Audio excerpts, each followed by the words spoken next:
You know, the other day I was having a problem that I'd been having for 6 months. About every minute I would hear a chirping sound in my house, and it was the sound that a smoke detector makes when it's going bad, when you need to replace the batteries. So months ago I replaced all the batteries, still had the sound.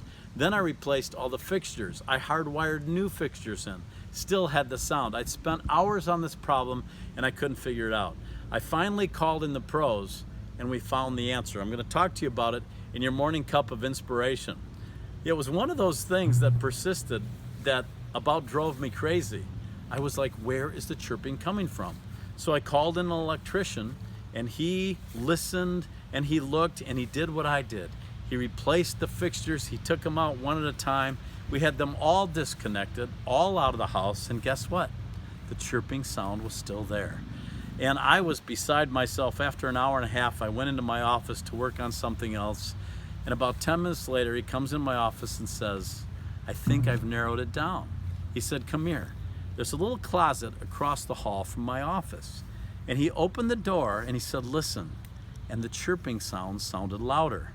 Then he said, look up in the corner of the ceiling. And I looked up in the ceiling of the closet, and there was a receptacle where there had once been a smoke detector. He said, I'm betting that there's an old smoke detector somewhere in this closet with the battery still in it. Well, I started going through bins because my wife had a lot of things stored, and at the bottom of a bin, sure enough, I found a box. I opened it. There was an old smoke detector with the battery still in it that was making that chirping sound.